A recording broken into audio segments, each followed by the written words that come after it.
Assalamualaikum warahmatullahi wabarakatuh. Melanjutkan video tutorial yang pertama. Untuk video yang kedua ini kita akan melakukan input dokumen transaksi. Nah, di sebelah kiri sudah muncul untuk dokumen transaksi 1 adalah bukti kas keluar kita membayar atau PT Hari Berjaya membayar utang obligasi. Ini bukti kas keluar. Nah, karena kita mengeluarkan kas ini tidak terkait dengan utang dagang dan tidak terkait pula dengan kartu utang, maka kita inputnya tidak boleh menggunakan purchase pay bill, tetapi harus menggunakan banking spend money. Jadi pengeluaran kas itu inputnya ada dua. Kalau itu terkait dengan utang dagang harus purchase pay bill, sementara kalau tidak terkait dengan utang dagang, tidak terkait dengan kartu utang, maka kita cukup menggunakan banking spend money. Oke, kita lihat yang pertama kita membayarnya adalah menggunakan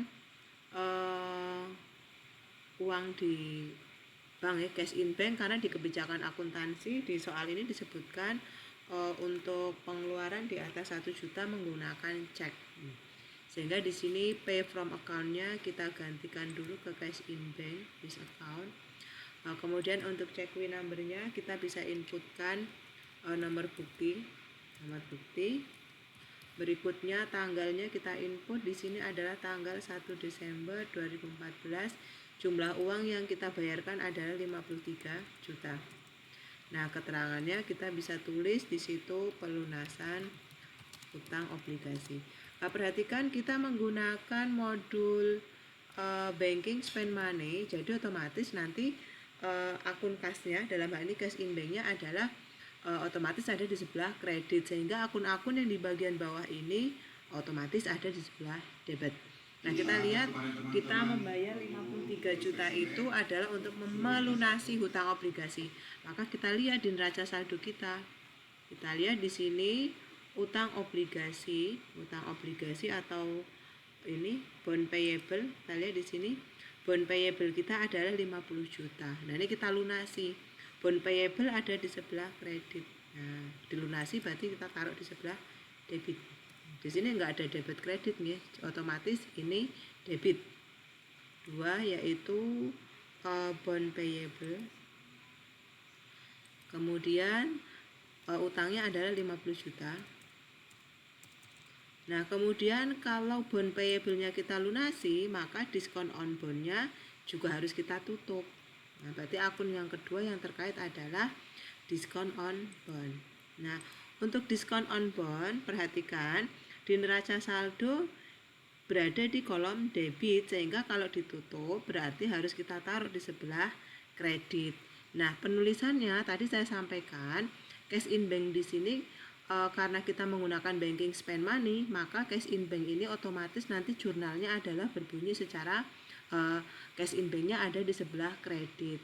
Nah, otomatis akun-akun yang di bawah ini menjadi debit. Nah, sementara diskon on bond ini jurnalnya harus berada di sebelah kredit, maka menuliskannya angkanya di sini adalah kita gunakan angka minus.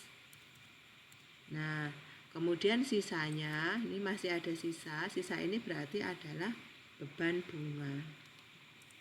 Jadi di sini dapat disimpulkan beban bunga interest expense. Jadi kita bayar uang 53 juta itu dipakai untuk apa? Bayar utang obligasinya 50 juta, kemudian untuk apa? Diskon on bondnya atau selisih lebihnya 286.000, kemudian biaya bunganya 3.286. Nah, ini kita lihat jurnalnya. Ini kan cash in banknya kredit, bond payable kita lihat berada di sebelah debit. Ini sini perhatikan diskon on bond mana tadi. Nah, ini diskon on bondnya.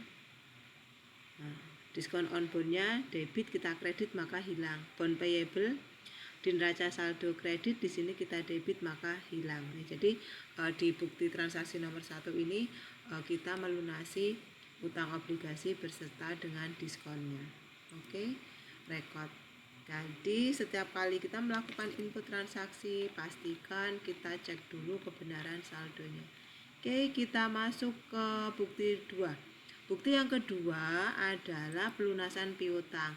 Nah, ini adalah penghapusan piutang. Nah, penghapusan piutang itu jurnalnya normalnya adalah berbunyi debitnya adalah allowance for doubtful debt karena kita menggunakan metode tidak langsung, dan kreditnya adalah account receivable. Nah, ini kita tidak bisa menggunakan account record journal entry karena nanti jurnalnya emang benar tetapi kartu piutangnya tidak terkurangi. Sehingga kita mensiasatinya, kita menggunakan sales enter sales seperti ini. Customernya kita masuk ke Bunyamin yang tadi mau kita hapus. Nah, ini kita buang saja pajaknya. Layoutnya karena kita nggak jual barang, nggak jual jasa, kita mau menghapus piutang, kita gunakan saja miscellaneous atau lain-lain. Nah, kita di sini kita tulis buktinya 1 BM, tanggalnya adalah 1 Desember. Kemudian deskripsinya kita tulis saja penghapusan piutang. Nah, akunnya kita nggak gunakan sales tapi kita gunakan allowance for bad debt. Oke, angkanya kita tuliskan minus. Oke, seperti ini kita lihat jurnalnya. Nah, di sini kasih keterangannya penghapusan piutang. Kita lihat, ini jurnalnya berbunyi piutangnya berkurang, kredit yang didebit adalah allowance. Oke. Nah, karena ini minus nih, kita record. Sini angkanya minus tadi, minus 20. Oke. Kita tadi ulang lagi lihat jurnalnya, account receivable-nya kredit betul. Oke. Kita record. Nah, kemudian kita lihat karena ini minus perlakuannya hampir mirip dengan retur ya. Kita masuk ke register. Nah, ini di return and debit. Nah, ini muncul seperti ini. Kita klik apply to sell. Jadi dipakai untuk mengurangi piutang kita. 1 BM. Sini tanggalnya 1/12/14. Nah, kita klik di sini amount apply. Oke. Kita record. Nah, close. Perhatikan tadi jurnalnya kita bisa cek di sini jurnalnya. Oke, kita pakai all.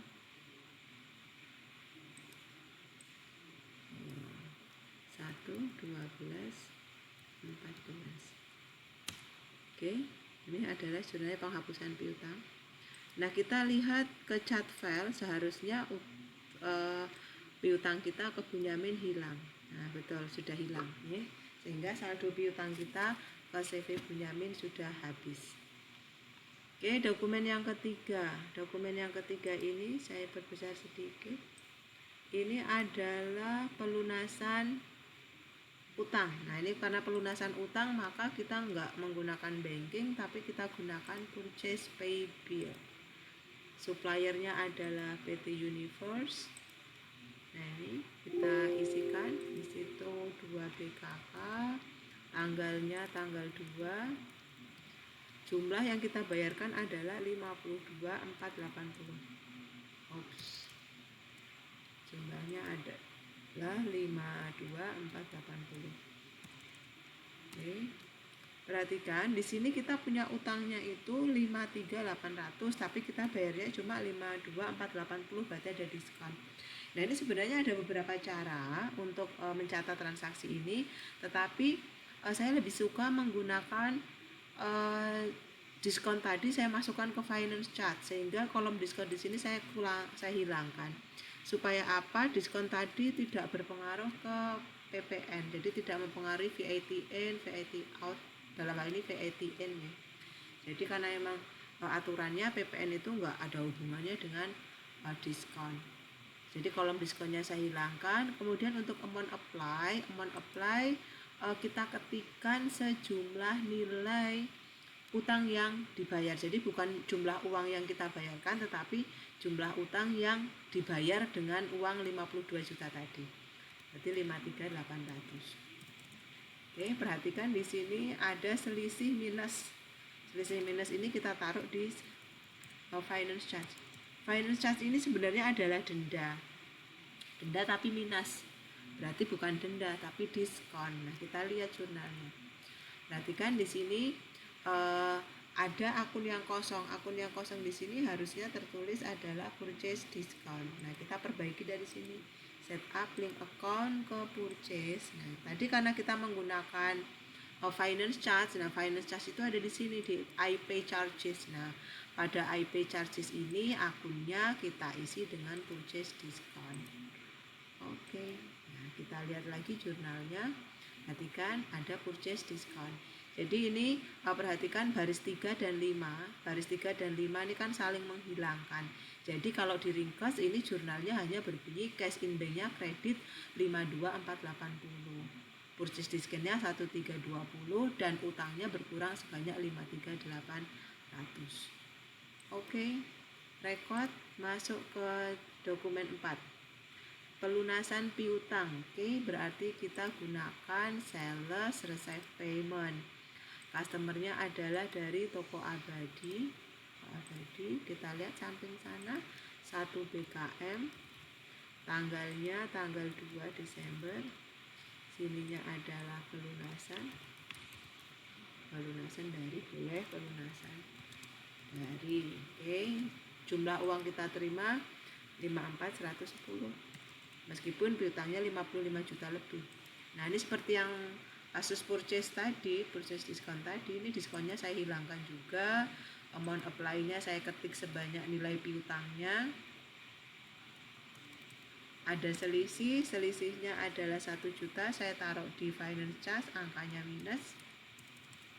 Oke. Kita lihat jurnalnya nanti harus ada sales discount. Nah, di sini tertulisnya late fees collected. Nah, berarti link account-nya kita ganti dulu. Set up link account yang sales. Nah, yang bagian bawah ini yang late fees collected kita ganti saja dengan sales discount. Seperti ini. Oke, sehingga perhatikan, lihat jurnalnya. Nah, sudah berubah menjadi sales discount. Ini yang baris 3 dan 5 kita abaikan sehingga jurnalnya berbunyi cash in bank debit 54.110. Kemudian ini sales discount debit 1 juta, account receivable-nya terkredit 55.110. Oke, record. Lanjut ke dokumen 5. Dokumen 5 ini adalah penjualan. Nah, ini agak unik di soal PT Harbour Jaya ini karena penjualannya agak komplit nih. Ada PPN, ada asuransi, ada jasa servis. Oke. Kita mencatatnya menggunakan menu atau modul sales, kemudian enter sales. Kita input di sini customernya adalah Toko Putra Jaya. Oke, karena belum ada kita buat dulu customernya. New, kita ketik Toko Putra Jaya Blora. Nah, seperti ini saja. Oke. Kemudian kita pakai Toko Putra Jaya Blora. Oke. Di sini terminnya 210 net 30, harganya belum termasuk pajak. Oke. Nomor fakturnya 75 FJ. Kemudian tanggalnya adalah 4. Nah, barang yang dijual adalah 20 untuk TV Samsung dengan harga 1.900.000. Kemudian 10 untuk TV LG senilai 3.500.000. Oke. Totalnya adalah 73 juta. Oke, kemudian di sini ada asuransi. Nah, untuk asuransi kita bisa tambahkan barang baru di sini, new asuransi, kita tambahkan saja, misalnya kita tulis asuransi. Oke. Namanya asuransi juga. Nah, ini yang kita aktifkan hanya iSell saja. Nah, akunnya di sini. Jadi kalau kita membebani pelanggan dengan asuransi, kita catatnya adalah ke akun insurance payable. Oke. Nah, di sini dia tidak dikenai PPN atau dikenai PPN ini. Oke, dikenai PPN. Oke. Kita pakai sekarang asuransi. Nah, di sini langsung ke total saja.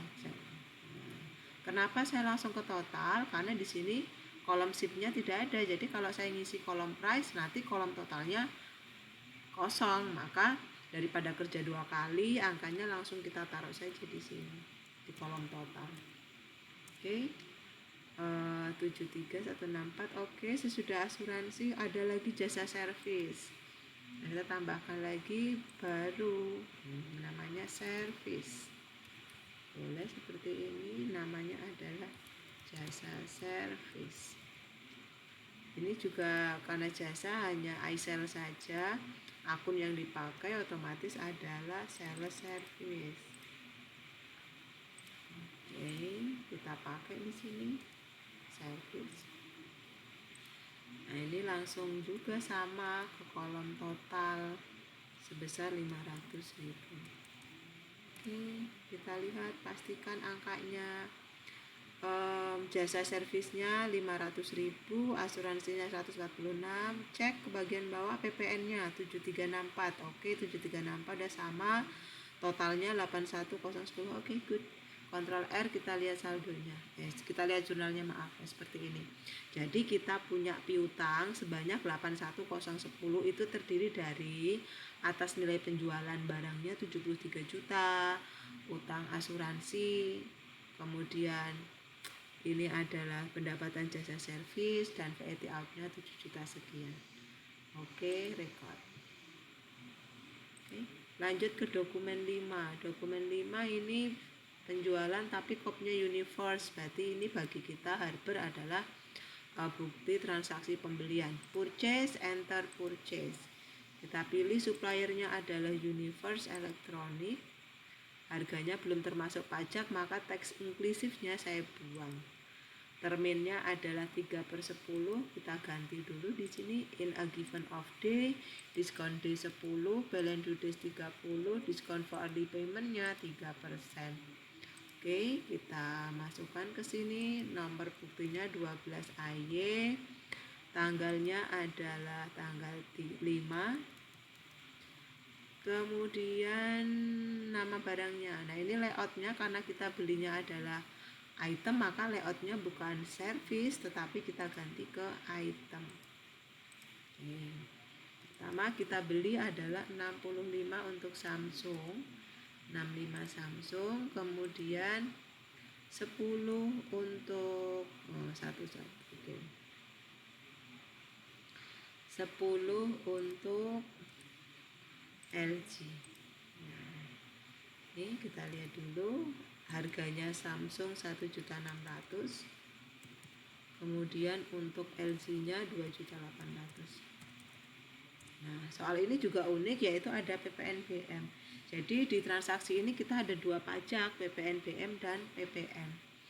Nah, untuk PPNBM sendiri tidak dibuatkan akun secara khusus, tetapi secara aturan bahwa PPNBM itu nanti nilainya masuk atau dikapitalisasi menjadi nilai persediaan. Jadi untuk mencatat PPNBM-nya kita mensiasatinya adalah dengan menambahkan kembali untuk TV Samsung. Jadi TV Samsung kalau tadi harga belinya 1.600.000, kemudian ditambah PPNBM, maka ditambah lagi 10%. Jadi sebenarnya harga belinya TV Samsung itu bukan cuma 1.600.000, tapi 1.600.000 ditambah 160, jadi 1.760.000. Kita pilih yang pertama, TV Samsung. Nah, ini untuk PPNBM-nya langsung kita inputkan saja di sini. Jadi PPNBM hanya menambah harga, tidak menambah jumlah. Oke, berarti kita masukkan 10% dari 104 juta, 10.400. Jadi 10.400 itu menghitungnya dari mana? Dari 10% total TV Samsung. Nah, PPNBM ini tidak dikenai pajak, sehingga GST-nya kita ganti dengan NT. Kita masukkan lagi PPNBM untuk yang LG. Tambahkan di sini 10% dari 28 juta, berarti 2.800.000. Oke, di sini kita ganti juga ke NT. Oke. Sudah, perhatikan di sini. Totalnya adalah 145.200, pajaknya adalah 13.200. Jadi pastikan total yang ada di komputer kalian sama dengan total nilai fakturnya 158.400, PPN-nya 13.200, sudah sama. Oke, kita bisa lihat jurnalnya seperti ini.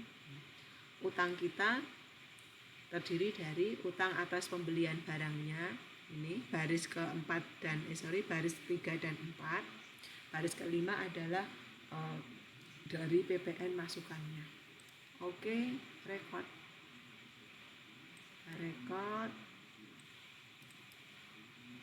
Kita masuk ke dokumen yang report.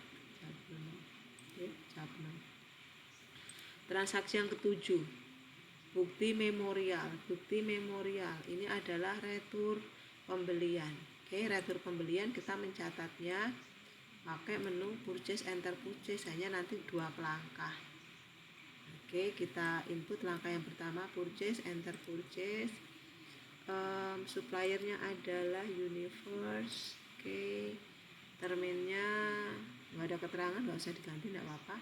Purchase-nya 2 BM. Oke, tanggalnya tanggal 6. Oke, jadi belinya tanggal 5, tanggal 6-nya dikembalikan. Oke, kita tulis, karena ini retur, angkanya kita tulis negatif. Negatif 5 untuk ke Samsung. Nah, untuk Samsung adalah 8 juta. Oke. 1.600.000. Kemudian atas nilai PPN BM-nya kita kembalikan juga. Ini. Kalau tadi waktu kita ketik 1.600 angkanya positif. Di sini hasilnya negatif. Nah, untuk yang PPN BM-nya kita ketikkan negatif. Kenapa negatif? Karena kolom bill-nya tidak kita isi. 800.000. Oke, perhatikan jumlah di bagian bawah adalah minus. Nah, ini masih beda dengan yang di soal. Nah, ini kenapa? Karena di sini ada pajaknya. Nah, ini untuk yang PPN BM, GST-nya kita ganti dulu ke NT. Oke, seperti ini. Perhatikan totalnya sama persis dengan yang di naskah soal. 9.600.000. Ini kita tulis di sini keterangan retur, boleh. Nah, ini kita record. Nah, ini langkah yang pertama. Langkah yang kedua, setelah kita record, kita masuk ke register. Nah, di sini pada return and debit, ini transaksi retur tadi kita apply to purchase, kita pakai untuk mengurangi utang. Nah, dipakai untuk mengurangi utang yang mana? Dipakai untuk mengurangi utang yang tadi yang 158. Nah, ini. Oke, ini kebetulan di tempat saya tanggalnya tanggal 1 Maret, salah, ini harusnya tadi tanggal 5. Oke, ini harusnya tadi tanggal 5. Maka kita bisa edit sebentar, ini kita edit dulu. Nah, ini harusnya tanggal 5 ini. Oke, ini kita ganti tanggal 5. Oke, tadi lupa belum diganti. Tanggal 5, 12, 14. Oke. Yang bawah juga. Ini kita sudah ganti tanggalnya, oke. Terus ini sudah tanggal. Nah, ini kita gantikan ke sini, sudah berubah jadi tanggal 5. Tanggal 6-nya kita kembalikan. Nah, kita taruh di sini amount apply. Maksudnya begini, jadi atas retur sebesar 9.600.000 itu dipakai untuk mengurangi utang kita yang semula 158.400, sekarang dikurangi 9.600.000. Rekod. Oke. Jadi untuk transaksi retur langkahnya ada 2. Purchase, enter purchase, kemudian ke register. Oke, lanjut ke dokumen 8. Dokumen 8 ini kita bayar pajak. Oke, masuk ke banking. Spend money, kita gunakan di sini cash in bank. Cash in bank, use account, nomor 3 BKK, tanggalnya 8. Oke, jumlah yang kita bayarkan sesuai di naskah soal 19.950. Oke, memonya pembayaran PPh, pajak masa November.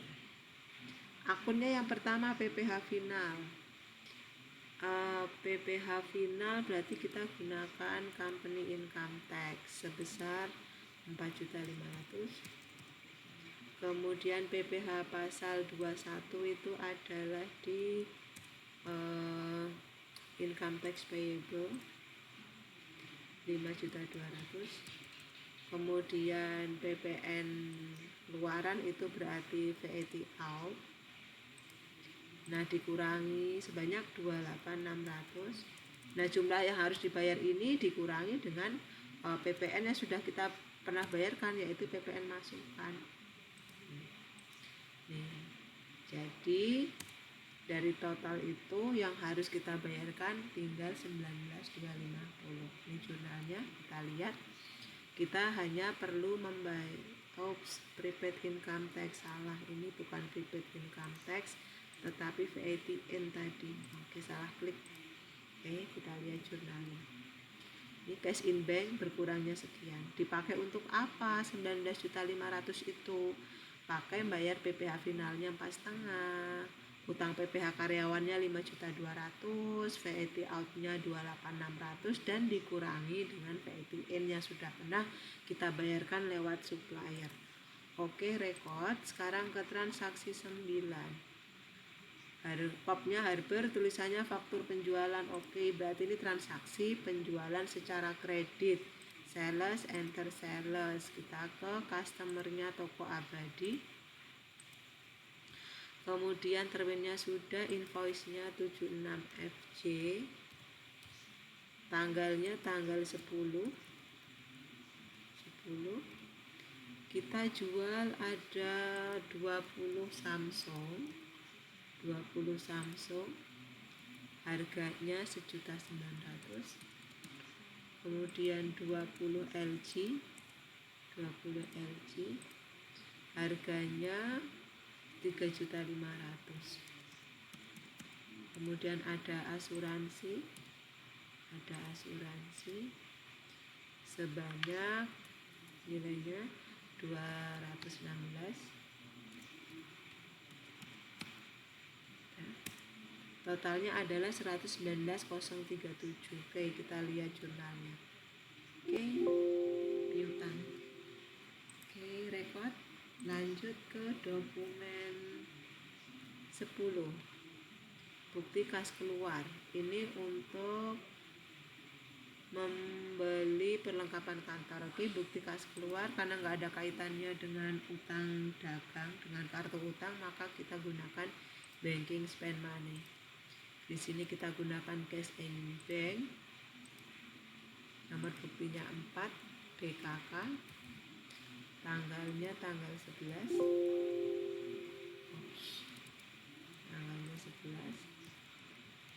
Jumlah yang kita bayarkan adalah 2.840.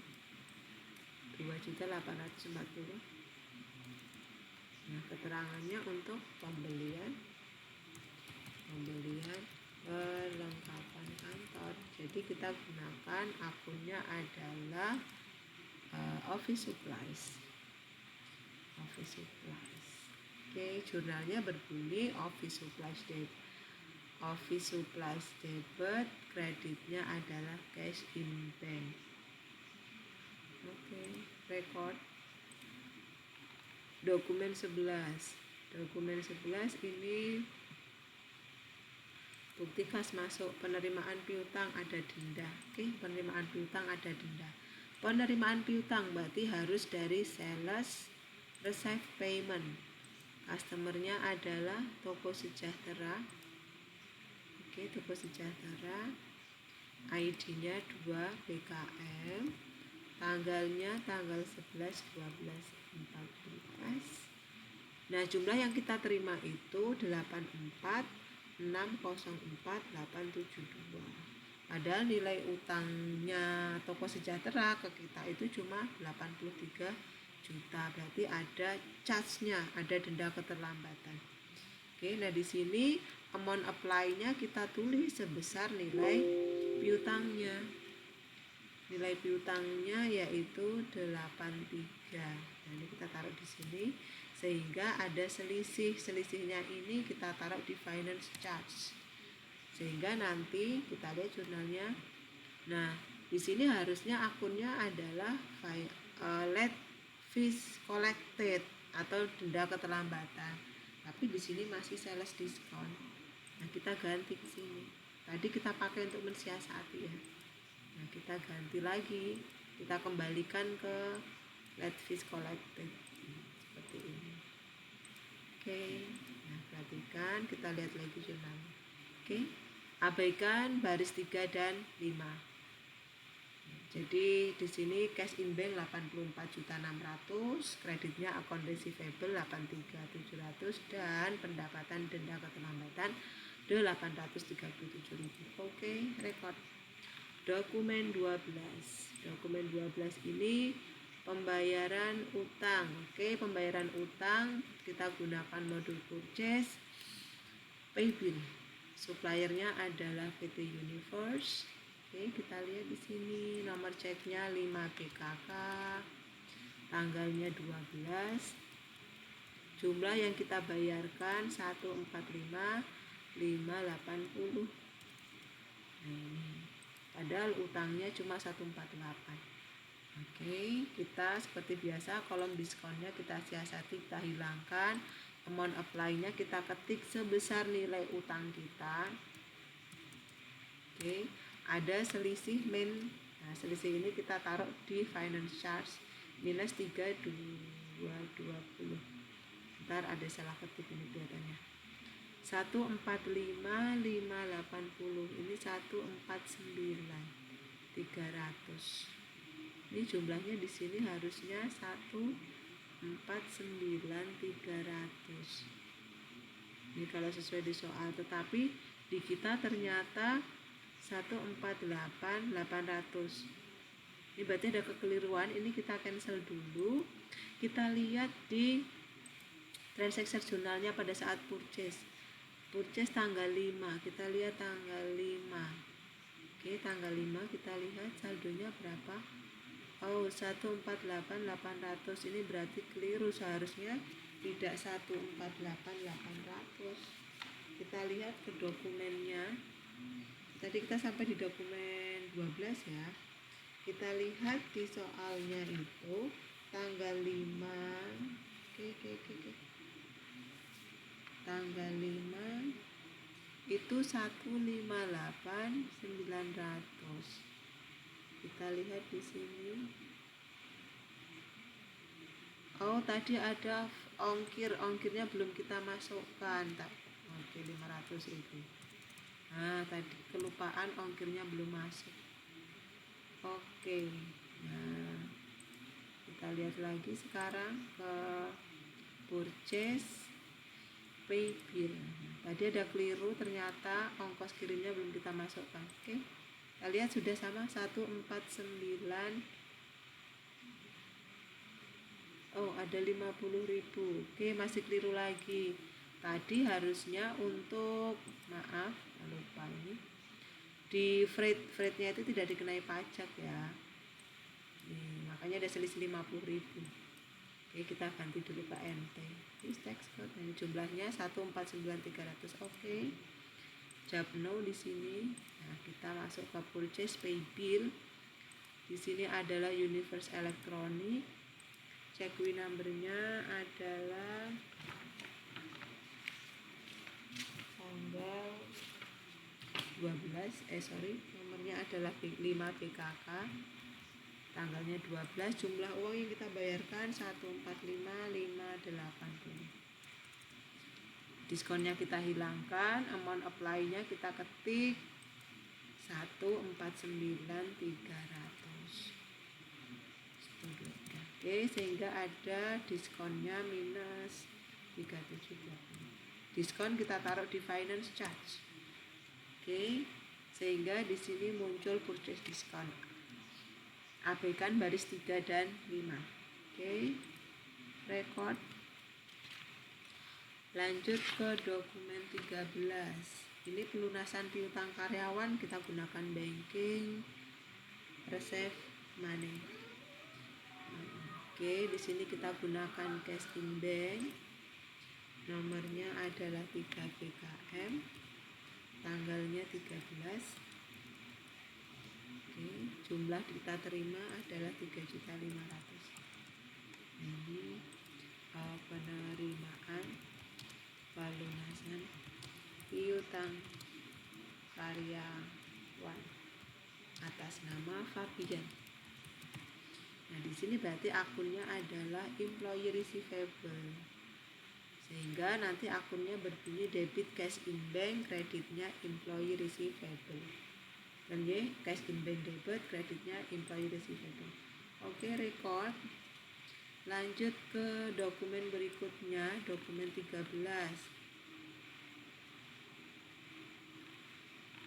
Dokumen tadi 3.500.000 sudah, sekarang dokumen 14.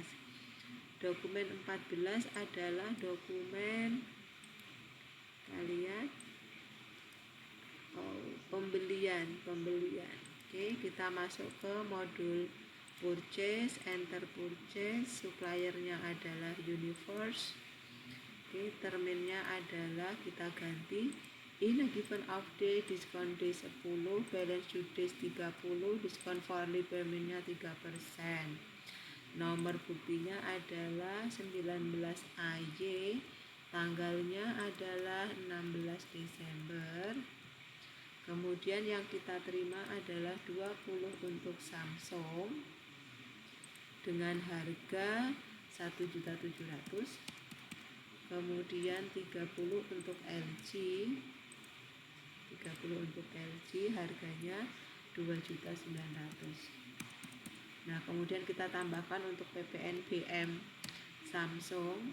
PPNBM Samsung adalah berarti 3.400.000 di total. Kemudian PPNBM untuk LG sebanyak 8.700.000. 10% dari 87 juta. Nah, dua ini NT. PPNBM-nya tidak dikenai PPN. Ini NT, sini juga NT. Seperti ini. Kemudian ada ongkir, kita taruh di freight, ongkirnya itu 500.000. Nah, ini yang tadi tanggal 5 saya lupa. Oke, totalnya kita lihat di situ 145.700. Oke, 700 punya saya 750. Oke, kenapa? Karena freight-nya masih GST. Kita ganti ke NT seperti ini. 145.700. Ini jurnalnya berbunyinya debit merchandise inventory, VATN sama freight paid, kreditnya adalah account payable. Oke, report. Kita jawab no ya untuk perubahan text code-nya. No. Kita lanjut ke dokumen 15. Dokumen 15 ini adalah penjualan tunai. Penjualan tunai ada bonusnya juga. Oke, penjualan tunai. Berarti kalau penjualan tunai kita gunakannya modulnya adalah sales. Nah, ini kita cancel dulu. Kita masuk ke sales, enter sales, tunai, kita buat customer baru. New, buat saja di sini namanya tunai. Tunai. Oke. Kita buat sini tunai. Terminnya karena ini tunai maka kita gunakan COD. Nomornya 4 BKM, tanggalnya 17. Oke, barangnya apa saja? 15 untuk Samsung. 15 Samsung. Harganya 1.900.000. Kemudian 5 untuk LG. 5 untuk LG. Seharga 3.500.000. Nah, kemudian ada asuransi. Asuransinya adalah sebesar berapa? Kita geser sebentar ini. asuransinya 92.000. Asuransinya 92.000. Kemudian ada jasa servis juga. Jasa servisnya sebesar 3 juta. Oke. Kemudian ini 54.001.200 sudah sama. Pajaknya 49.009.200 betul. Nah, kemudian di sini ada bonus. Nah, bonus ini berarti kita berikan barangnya, stok kita berkurang tapi kita tidak kasih harga. Jadi kita tambahkan 1 unit lagi di sini. 1 unit bonusnya adalah Samsung. Kita kasih bonus di sini Samsung. Nah, karena ini bonus, nah ini kita tidak usah kasih harga. Seperti ini. Sehingga untuk bonus ini menambah harga pokok tetapi tidak menambah nilai kasnya. Oke, karena ini tunai maka pada hari itu kita terima uang. Uangnya kita ketik di P2D 54.001.200. Kita lihat saldonya 0, Ctrl R. Nah, Maya pembacanya ada 2 jurnal, dianggapnya penjualan secara kredit yang pertama, baru dilanjutkan penerimaan pembayarannya, debitnya cash in bank, kreditnya adalah account receivable. Oke, record. Kita lanjut ke transaksi 16. Nah, transaksi 16 ini pembayaran angsuran utang plus bunga. Kita gunakan banking, spend money. Akunnya kita gunakan cash in bank. Nomor buktinya adalah 6 BKK. Tanggalnya adalah 17 Desember. Jumlah uang yang kita bayarkan 25 juta. Oke, keterangannya pembayaran angsuran utang atau angsuran pinjaman. Oke, berarti ini kita gunakan 2 akun. Akun yang pertama adalah utang bank, yaitu BCA Loan Long Term Maturity yang sudah jatuh tempo sebanyak 23.550. Nah, kemudian selisihnya berarti adalah beban bunga di nomor 8, yaitu interest expense. Sehingga jurnalnya berbunyi debitnya adalah BCA Loan Long Term Maturity 23.550, interest expense debit 1450, kreditnya cash in bank. Oke, untuk yang video kedua ini saya cukupkan dulu sampai ke transaksi yang ke-16. Nanti kita lanjutkan dengan video yang ketiga. Selamat mencoba, mudah-mudahan bermanfaat dan tetap semangat. Terima kasih. Assalamualaikum warahmatullahi wabarakatuh.